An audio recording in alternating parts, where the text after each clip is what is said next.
Good morning. Welcome to worship with the community of Westside Unitarian Universalist Church, where compassion leads us to work for justice and equality. My name is Reverend Frieda Gillespie, and I am the interim minister.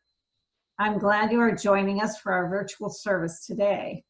It is my hope that this gathering will renew your sense of community and connection and nourish your heart, mind, and spirit.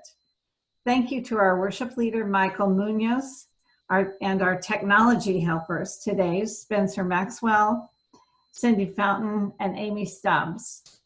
And of course, Dr. Yuki Kumamoto, our wonderful pianist. If you would like to show your gratitude as well, you can click the clapping icon inside Zoom. Westside is a community of many beliefs, genders, and sexualities. A community of diverse cultural, racial, class backgrounds, a community of varied abilities and gifts. Some here find inspiration in the great books, others in the great outdoors, and still others in great conversations. Whoever you may be, we welcome you to bring your whole self into this community. If you are so moved, you could try out the chat feature on Zoom by typing some words of welcome to both members and visitors who are joining us this morning. On behalf of this church community, I also say to all, welcome. Oh, the camera's working.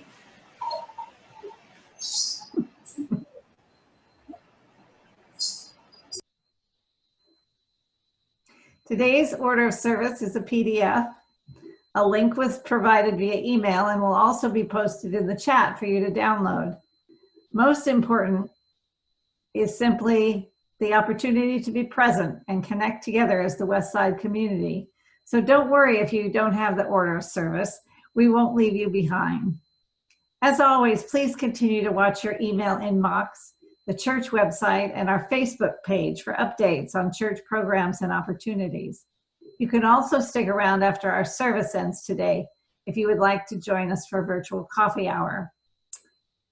We are having an event this evening at 7 o'clock to honor the life of Ruth Bader Ginsburg and our feelings about her. So if you would like to join us, there will be a link in the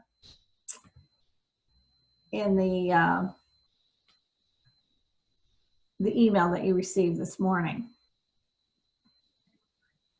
Now I invite you to take a deep breath, and from wherever you are, settle into this sacred space that we create together each week. Now let us worship together as we listen to this morning's prelude.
Words this morning are from Barbara Merritt. Unitarian Universalists have said for centuries that there is room in our religion for all seekers. Skeptics and poets and scientists are welcome here, as are nonconformists and shy, uncertain folk. We believe that restlessness and doubt are a sign of grace, that the love of truth is the holiest of gifts.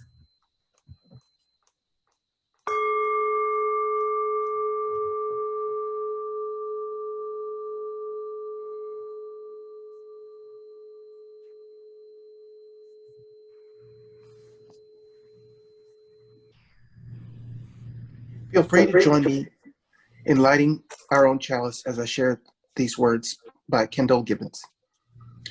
In every life, the human spirit wrestles to build a new creation, shining palace. Hope cannot be held in shallow vessels. It only dwells in a deep and flaming chalice. Our chalice lighting song this morning is 362, Rise Up, O Flame. Tricia and Caroline sing through it twice.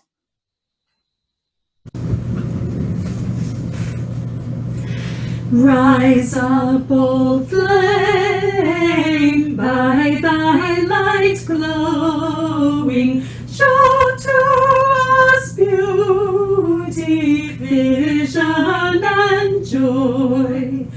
Rise up, O flame, rise up, O flame, by thy light glowing, show to us beauty, vision, and joy. I invite you to join me in reciting the affirmation. Love is the doctrine of this church. The quest of truth is its sacrament, and service is its prayer. To dwell together in peace, to seek knowledge in freedom, to serve in others in community, to the end that all souls shall grow into harmony with creation. Thus do we covenant with one another. Our opening hymn is Gather the Spirit by Jim Scott. Gather in peace, gather in thanks, gather in sympathy now and then, gather in hope, compassion and strength, gather to celebrate once again.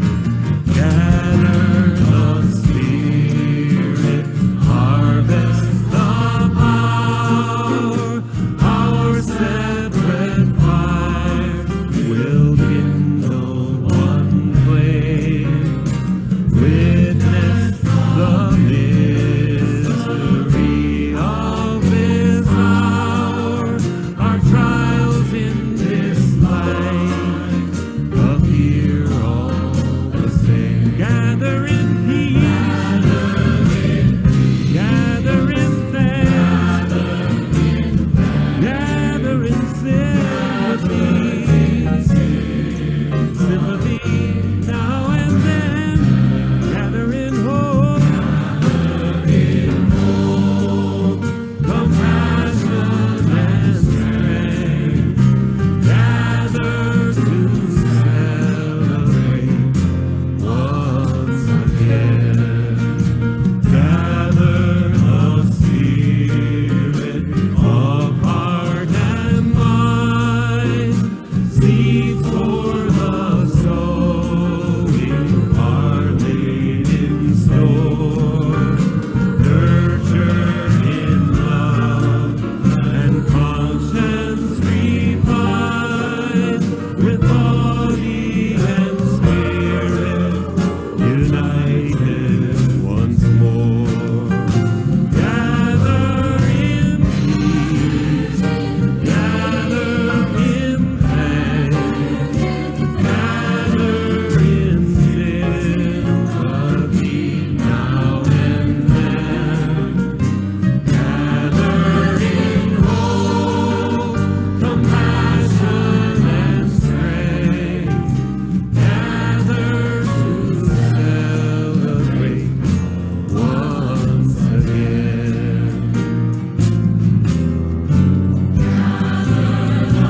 in peace, gather in faith.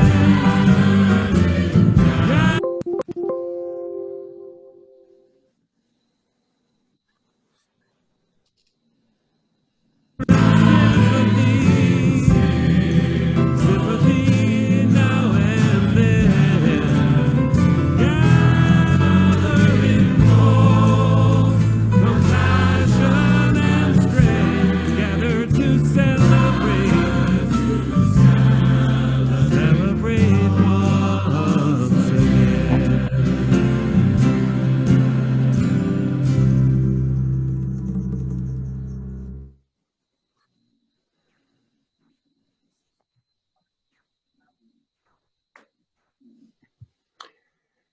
Our time for all ages today will be presented by Nikki.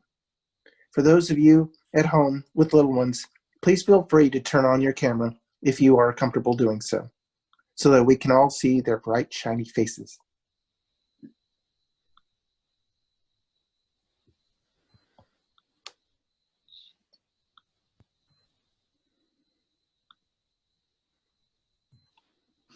People should be treated fairly. Unitarian Universalists have many ways of articulating our 7 principles in simpler language. Here's the way our children's program describes them. We believe that each and every person is important. We believe that all people should be treated fairly and kindly. Acceptance of one another, and encouragement to spiritual growth in our congregations. We believe that each person must be free to search for what is true and right in life. 5th principle, we believe that all persons should have a vote for the things that concern them. 6th principle, we believe in working for a peaceful, free, and fair world. Respect for the interdependent web of existence of which we all are. The 7 principles you just heard are a guide for participating in a Unitarian Universalist religious community. These principles both affirm and promote the values. Westside has a strong history in children's religious education. The commitment of such volunteers and families to these opportunities is both inspiring and offers great hope. And if you wonder why families are so committed to Unitarian Universalism and to Westside, listen to these words of a Westside. I'm excited about starting this year's children's religious education. I want my child to be able to decide what religious, spiritual, and secular aspects speak to him at the moment and choose what is right for him. It is important to me that the central theme is love and acceptance of himself and others and a personal responsibility to the world around him. What I do not want is for my child to grow up in a religious vacuum that can be filled with negativity and hate. I am happy that Westside is a nurturing environment with people of all ages that has welcomed our family with open arms. Westside has a strong history in children's religious education. Fuck.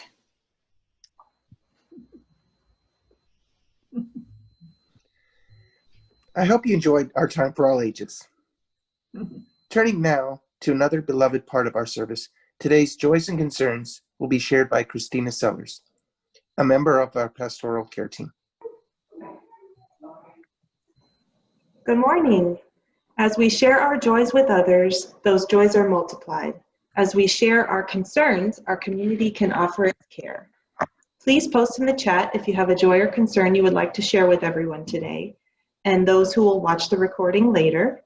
Joys and concerns can be submitted at any time via email at pastoralcare@westsideuu.org or through the web form located on the Care and Support page of the church's website. This week's joys and concerns include, we have a concern from Karen Moore. Several of my teacher friends have been exposed to COVID-19 as they are required to teach face-to-face classes. I am very concerned about them and their students, and I hope all stay well and healthy. We have a joy from Cindy Fountain. Thanks to all who participated in the Legislative Issues Survey. The top 2 issues tied, racial equity and voter suppression. Third place was healthcare, followed closely by LGBTQI justice. Cindy sent these top 4 issues to Texas UUJM, Texas Unitarian Universalist Justice Ministry, for its board to combine all the church's top issues. Be like RBG, be ready to advocate when the Texas legislature goes into session in 2021. Thanks, Cindy. We have a joy from Myrtle McMahon. I will not be attending Westside today, as I will be attending a new service via Zoom given by the Reverend Leah Ongirl, minister of the UU Church in Appleton, Wisconsin. She is the former president of UU's for Jewish Awareness when I was its treasurer. The service will be on the Jewish New Year, which began Friday night. I wish any Westside members and friends of Jewish heritage Shana Tova or Happy New Year. Thank you, Myrtle. I'm going to pull over to the chat here and see if we have anything popping up. Let's see.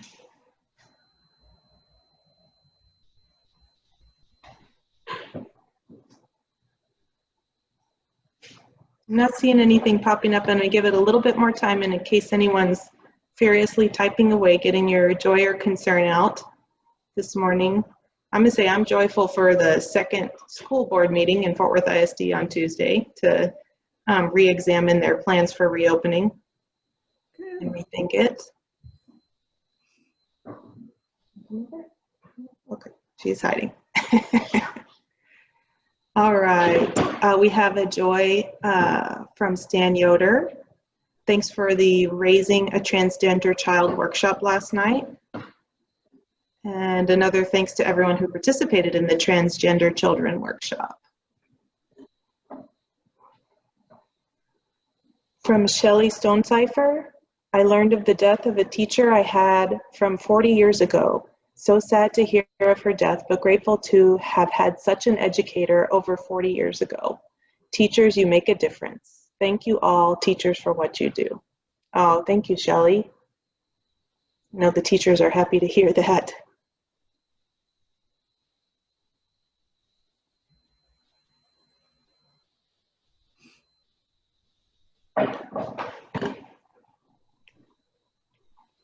All right, if you have anything else, feel free to email it to us or submit it on our website.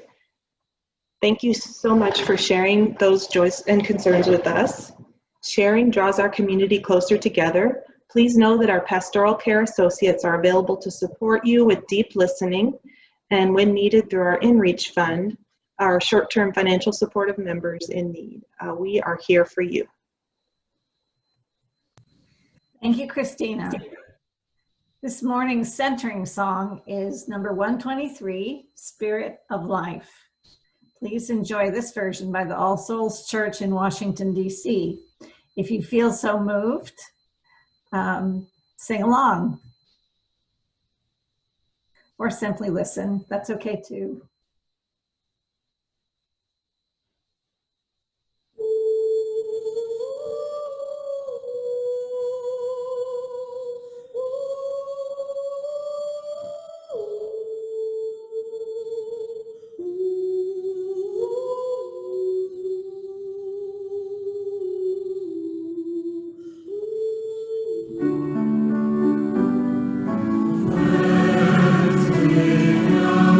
Oh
of this music, I invite you to join me in a time of centering.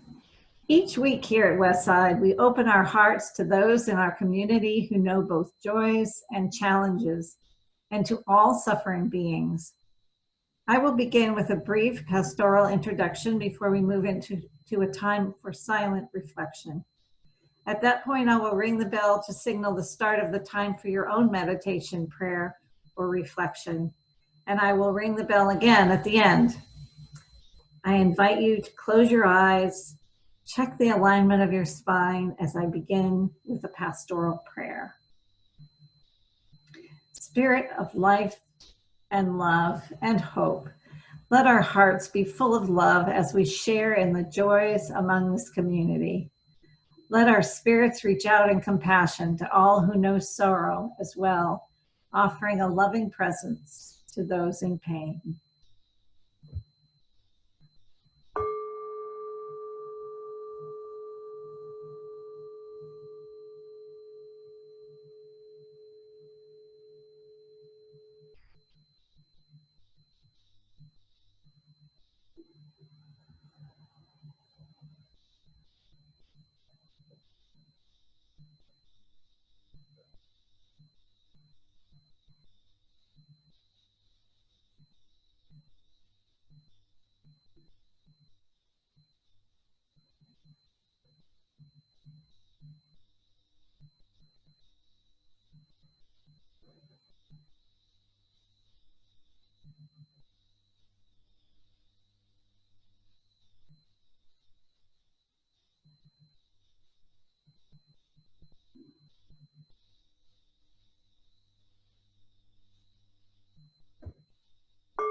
And now for an important message from Karen Moore.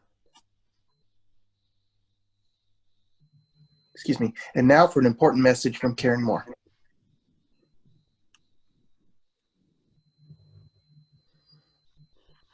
Good morning, everyone. I'm Karen Moore, and I'm the leader of small group ministry here at Westside. I'd like to invite each of you to join a Soul Matters Covenant group this year. Covenant groups are a great way to connect on a deeper level with other Westsiders. Each month we meet to talk about our monthly theme and how it relates to our lives. We learn to deeply listen to one another, which enhances our personal growth and affirms our commitments to our UU principles. To sign up for a group, just click on the link that is posted on our Sunday morning service email and is also found in the forwards and afterwards that you receive each week. All our groups will be meeting via Zoom, and each group is led by 2 trained facilitators who are members of Westside. When you click on the link, you will see dates and times as well as the names of our co-leaders. I hope you'll join us for a wonderful year of learning and growing together. Thank you.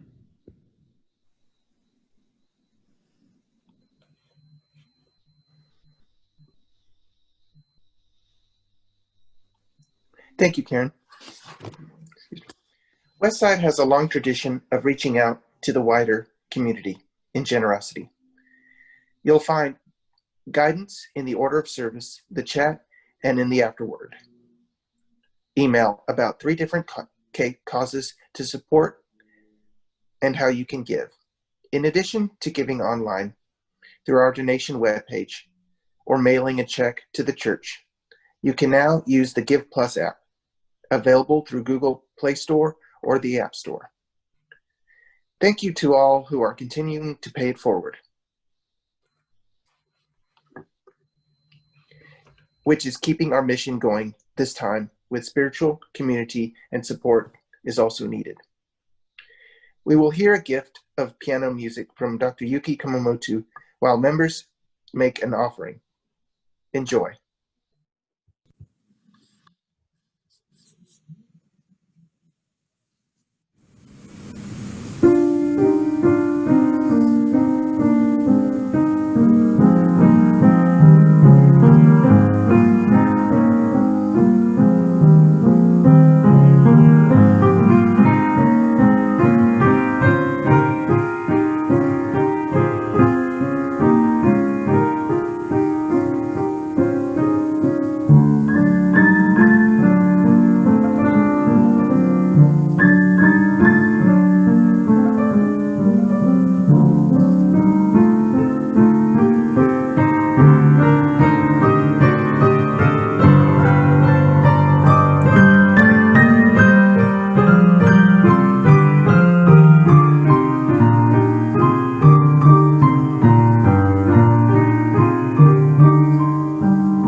Thank you for your generosity.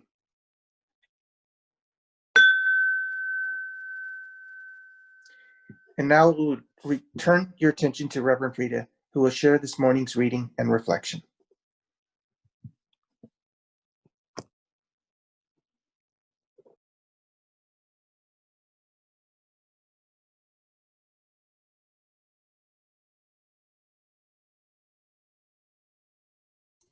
Reverend Frieda, you're muted.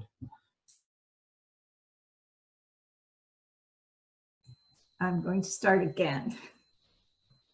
Good morning, everybody, and Shana Tova, which is the greeting of a Happy New Year for the Jewish New Year. It's the highest of holy days. And let's see. The reading I'm going to do today is not the one that we mentioned in the order of service. In honor of Ruth Bader Ginsburg and her passing, I'm going to read a little bit of a blog by Heather Cox Richardson. If you don't know her, she's a poli-sci professor at Boston College, and she writes a daily blog about all kinds of things going on in the world.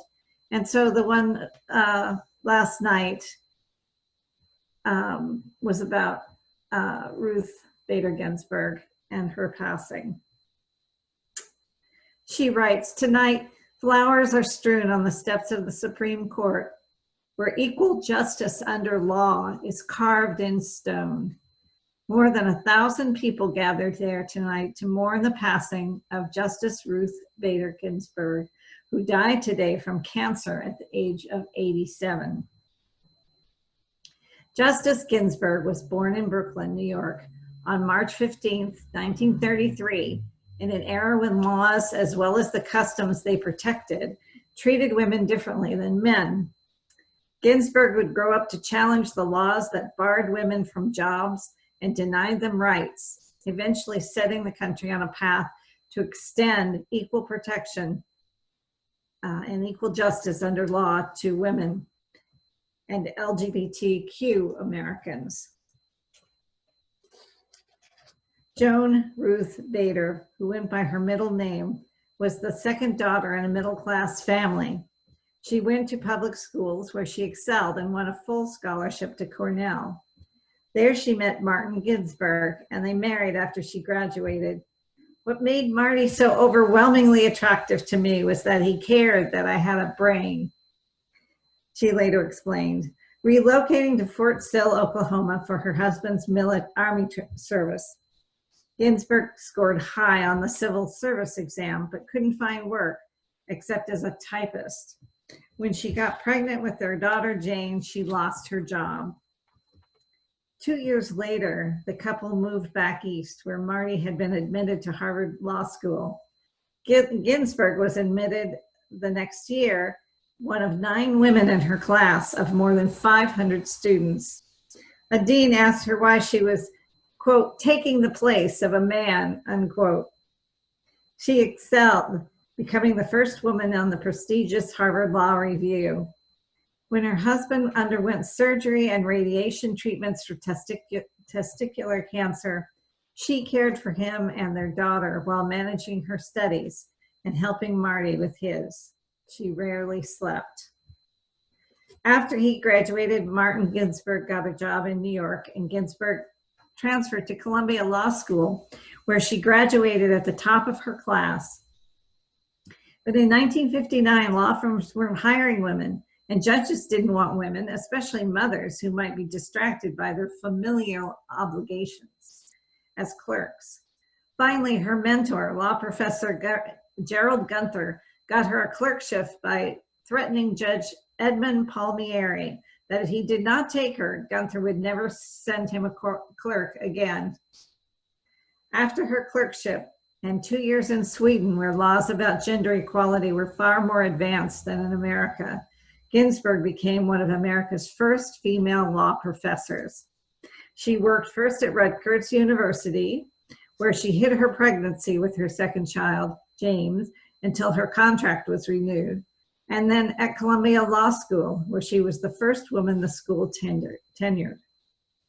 At Rutgers, she began her bid to level the legal playing field between men and women, extending equal protection under the law to include gender. Knowing she had to appeal to male judges, she often picked male plaintiffs to establish the principle of gender equality. In 1971, she wrote the brief for Sally Reed in the case of Reed versus Reed, when the Supreme Court decided that an Idaho law specifying that males must be preferred to females in appointing an administrator of estates was unconstitutional. This blog goes on to talk about other cases. Ginsburg argued 6 cases about gender equality, and she won 5 of them. The first time she appeared before the court, she quoted 19th century abolitionist and women's rights activist Sarah Grimke. "I ask no favor for my sex. All I ask of our brethren is that they take their feet off our necks." Nominated to the bench by President Bill Clinton in 1993, she was confirmed by a vote of 96-3. Would that ever happen now? Oh my gosh. Clinton called her the Thurgood Marshall of gender equality law.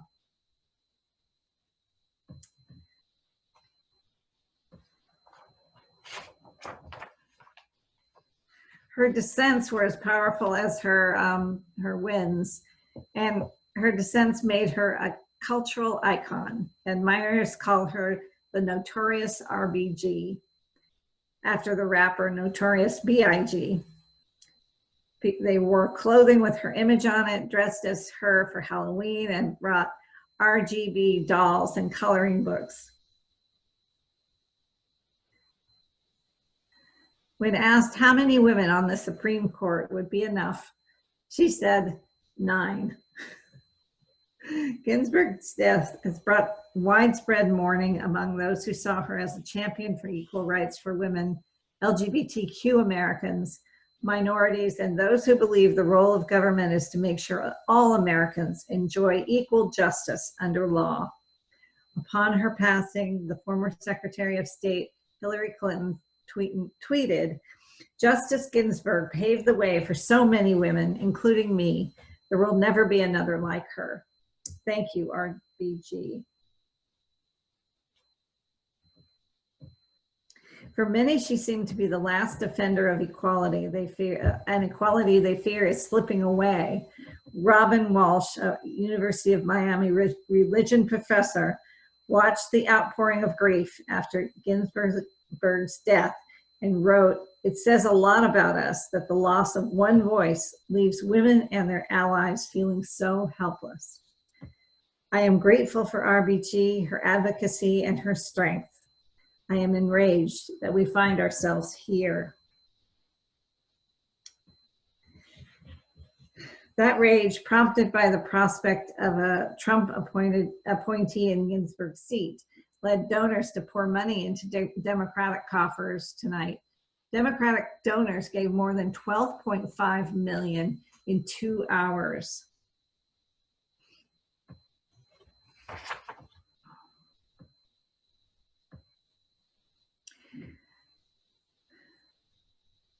On November 10th, just a week after the upcoming presidential election, the court is scheduled to hear a Republican challenge to the Affordable Care Act, also known as Obamacare. In 2012, the court upheld the law by a 5-4 vote.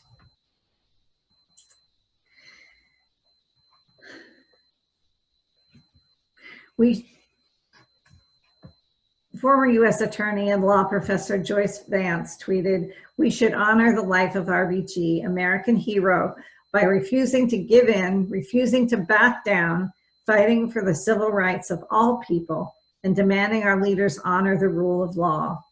This is our fight now. May her memory be a blessing." And we received a posting from Reverend Sarah Bartlett of the UCC Church in Alfred, Maine. She writes, "According to the Jewish Midrash, Only the most righteous people die on the eve of Rosh Hashanah. Tonight, on this eve of Rosh Hashanah, Justice Ruth Bader Ginsburg has died. She was Jewish and the second woman to serve on the Supreme Court. May we all live our lives in the honorable way of fighting for the most vulnerable among us, living with honor and being divine blessings to the world. That is the end of our reading today.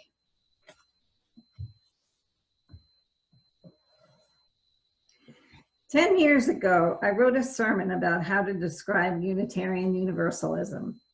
It speaks for itself, and I will share it with you this morning, but a lot has changed since I wrote this. UUism is even more difficult to describe now, given the changes in our perspective based on a more evolved anti-racism awareness and the Black Lives Matter movement. One of the most unusual things about Unitarian Universalism is the difficulty that we have in defining it for others. Someone asks us casually or seriously what UUism is, and we're suddenly tongue-tied or find ourselves saying things like, "You can believe anything you want," or worse, "We don't believe anything." Let's admit it, we've all said similar things when cornered. I cringe when I hear that because although the UU is saying it is referring to the freedom from dogma, it can sound like we have no values whatsoever to the person asking. And these kind of platitudes don't even begin to do justice to the depth and beauty of our faith. The 7 principles in our UUA bylaws were written in an attempt to explain what UUs affirm and promote. Beware the trap of relying on these two specifically, or we end up much like a ventriloquist dummy, repeating something without really understanding its place in our faith or our lives. I think people sense this when we try and use these as an explanation of our beliefs. They want to know what we get from our religion, why it matters to us. To know this takes introspection rather than memorization. Perhaps you've all heard of an elevator speech. This is the brief description of Unitarian Universalism that you can give someone in the time it takes to travel in an elevator together. The UUA has a pamphlet called To the Point, 15 Unitarian Universalist Elevator Speeches. They are all excellent. They are as simple as, we are a church of many beliefs, worshiping as one community and focused on making this a better world. Some are more complex. Our denomination is unique because every Unitarian Universalist has the right to develop a personal philosophy of life without being told what to believe. We can learn from all philosophies and religions, and also from science and the arts. We explore life issues in a caring community, united by shared values rather than by shared theological opinions.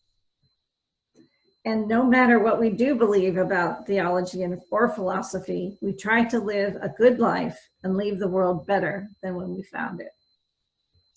Some are poetic, like this one, quote, Unitarian Universalists have different religious beliefs, but share a common faith. We know that life is holy, that each person is worthy, and that when we join together to plant the seeds of love, the world blossoms, unquote. And this one, quote, our faith is not interested in saving your soul. We are here to help you unfold the awesome soul you already have, unquote. These speeches are pretty polished. Clearly the authors worked on them, wrote them down and honed them until they said what they wanted to say. There is a terrific class called Articulating Your UU Faith that takes you through a process with others of doing just that. To start with, you examine your spiritual upbringing and examine what you've come to believe about the big questions in life. And finally, you practice sharing what you've come to with other people until you can fairly readily say something coherent and even true when asked. There are many aspects to UUism, and while you may appreciate them all, There's often one that's most compelling to you. It may be the rich historical origins of our religion and the many great thinkers and social activists that have contributed to it. Names such as Henry David Thoreau, Ralph Waldo Emerson, Clara Barton, Susan B. Anthony, Dorothy Dix, and many others that any school child learns about because of their great contributions to American culture. Social activism in the past and currently within our denomination may be what is most important to you. Or the search for spiritual development unimpeded by creedal expectations. Expectations within our faith are communal and covenantal rather than creedal. We covenant with one another to be together and respect each other's spiritual path. There are no mantras to learn. As Reverend Forrest Church wrote, in our faith, God is not a given. God is a question. God is not defined for us. God is defined by us. Our views are shaped and changed by our experiences, and as we grow, our faith grows. We struggle with what it means to be alive and yet have to die. We probe the depths of our own being for little hints of meaning. We create a faith by which we can live and struggle and live up to it. Throughout, each of us is fated to travel his or her own path. In the larger sense, we have chosen to journey together because we find it helpful. We find that it is good, unquote. Your interest in UUism may be about community. One person wrote, UUism is a non-judgmental religious home that will accept and support you wherever you might be on life's journey. It's a safe place to stand up, and change your mind, particularly during life's transitions. Our only doctrine is love, unquote. The thought of answering someone's questions about UUism is daunting enough, but the more we practice it, the more we gain the courage to initiate a conversation with someone that may be looking for us. Something that produces high anxiety, indeed. We say that we don't want to be thought of as evangelical, like the ubiquitous TV and radio preachers. Just send in your money, folks, and you'll be prayed for and saved. I really can't imagine how anyone could interpret someone's elevator speech about UUism as dogmatic. We have all the answers kind of statement.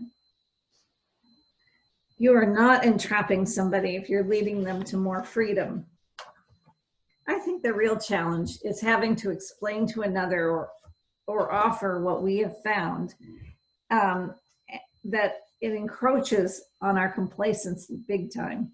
We may have been members of the church for many years and gone through many phases of involvement after our initial excitement.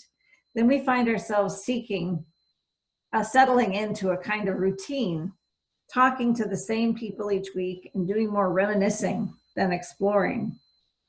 Talking to new people is challenging because they have questions that may not be easy for us to answer. They represent the kind of force that can break through the heavy viscosity of complacency. We may find some anxiety, but we will still also feel more alive. We are not without divisions within our denomination. There has often been controversy that has led to conflict. You cannot have a free and responsible search for truth and meaning, as our fourth principle says, without disagreements over what truth and meaning are. I am currently concerned that our movement has taken a dogmatic turn that is antithetical to the open inquiry we've always believed in.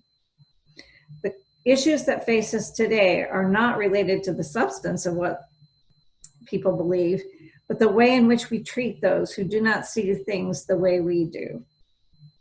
Recently, a fine long-term minister was kicked out of fellowship with the UU Ministers Association because he didn't agree with the prevailing views about identity politics and anti-racism work. Even though he was very supportive of those who are marginalized because of their identity as transgender, for example, he didn't affirm the way the denomination censored ministers who don't adhere to the party line. That's not to say they censored people that are not supportive of transgendered people, but they censored people who were exploring and trying to learn what they thought about it, and learning language that was unfamiliar to them, and trying to make sense of it for themselves without being attacked for not getting it exactly right. This is so contrary to the very heart of UUism. Some of us are quite shocked at the action the UUMA took, and a group of mostly older ministers left the UUMA of their own accord in solidarity with him. This is a very complex issue, and many people, most ministers, have tried to clarify the issues, but so far to no avail. We'll have to see over time how this works out. All this to say that the idealism of UUism isn't always enough to bring disparate viewpoints together. There are a lot of UU jokes, and I think this is how we find our humility together. Most of them, it seems to me, make fun of the tendency to be irreverent, intellectual, or passive. They portray our theology as empty, and all you use as atheists or ignorant of church traditions. There's always a shadow side to any human endeavor. Our shadows tend to be elitism, intellectualism, and lack of ecumenism. Whenever we mock other religions or think we are smarter than most people or hide in our intellect, we are caught in some of the traps that can keep us from a living faith. So here are some of those jokes that keep us humble. What do you get when you cross a Jehovah's Witness with a Unitarian Universalist? Someone who knocks on your door for no apparent reason. Why can't you sing very well? Because they're always reading ahead to see if they agree with the next verse.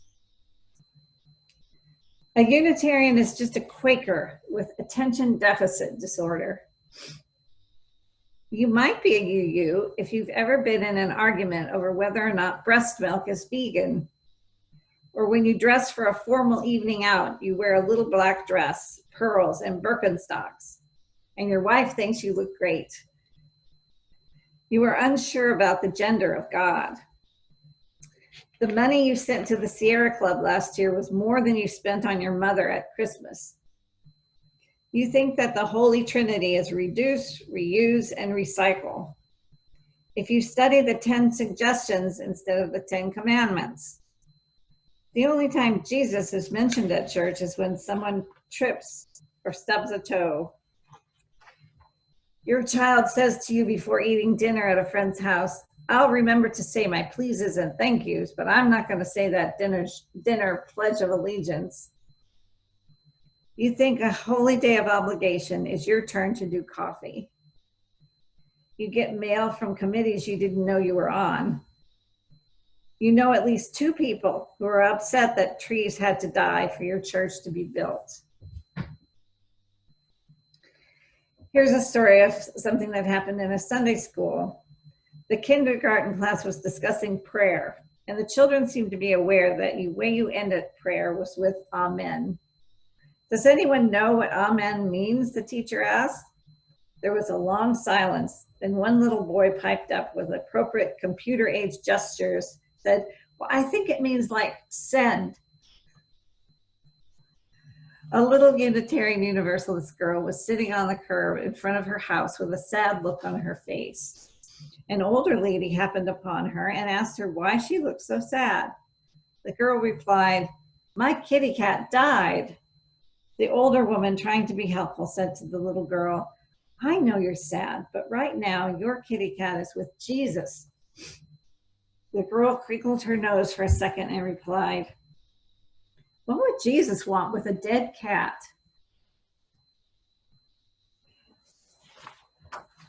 A priest and a rabbi and a UU minister were talking about their experiences with a church fire. The priest said, it was touch and go, but at least I saved our ancient Bible from the flames. The rabbi said, we We're blessed that way too, and our cantor saved our Torah just in time. The UU minister nodded sympathetically and said, yes, we too were happy to find that Eva saved the coffee pot. Okay, that's enough. I've extolled the virtues of the elevator speech, and so the least I can do is tell you one of mine. So this will be described as a 10-floor building, starting on the 10th floor. We are a community of people who value the freedom to explore more than the need to have easy answers. 9th floor, we gather for worship without being told what to believe. We wonder about God more than we believe in a God. 8th floor, Unitarianism comes from the belief in one God and not a trinity. God is one. Universalism believes that God is loving and that all souls are saved. God is love. 7th floor, Unitarian Universalism has evolved and expanded to include many people that use many names to describe their faith. Atheist, humanist, theist, Christian, Jew, Buddhist, agnostic, pagan, to name a few. 6th floor, we believe in the holiness of all creation, which is why we accept people of all races, ethnic groups, sexual orientations, and gender identifications. There are no strangers. 5th floor, everyone has worth and dignity and has within them the gifts, strength, and salvation that they need. 4th floor, we are responsible to protect and cherish the earth and all of its inhabitants. 3rd floor, we accept the reality of death and still find life worthwhile and joyful. 1st floor, thank you for asking. Oh, 2nd floor, we would love to have you join us on Sunday. Please come. You can read about us at westsideuu.org. Thank you for asking, 1st floor. I hope to see you at Westside Church one day. Come up with your own elevator speech. Don't forget to say, many of us are reading books on anti-racism and discussing them. We sincerely want to become anti-racist. And we have wonderful creative children and youth at Westside that would welcome your children. And we have many small groups that help us to have closer relationships with each other. May it be so.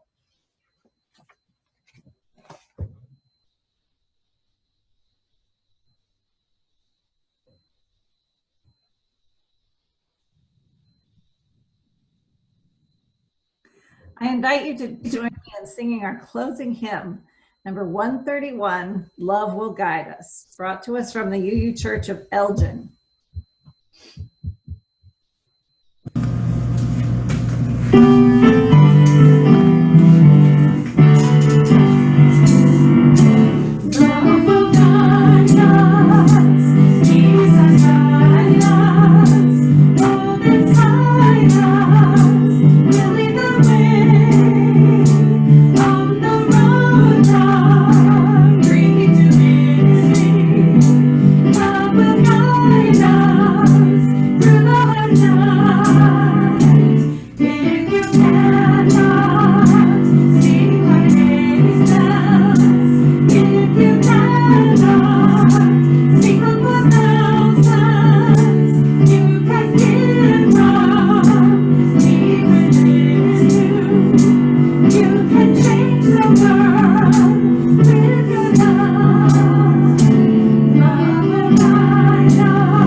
Our closing words are from David Bumbaugh.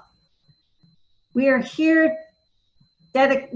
dedicated to the proposition that beneath all our differences, behind our diversity, there is a unity that binds us forever together. In spite of time and death and space between the stars, we pause in silent witness to that unity.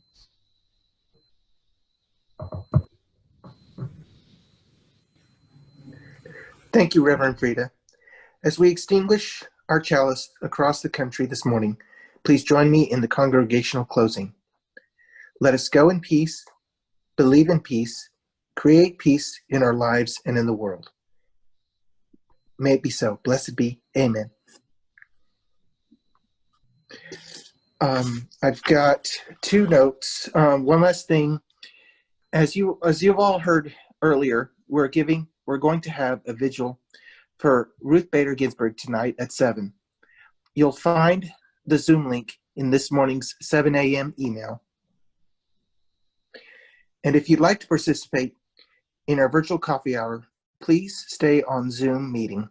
Unmute yourself, turn on your camera, and accept the message to place you in a breakout room with a random selection of others who joined the service today. Please be mindful of our congregational covenant, welcome newcomers, and give everyone an equal chance to participate in conversation. Coffee hour will end at 11:40 in time for children's RE.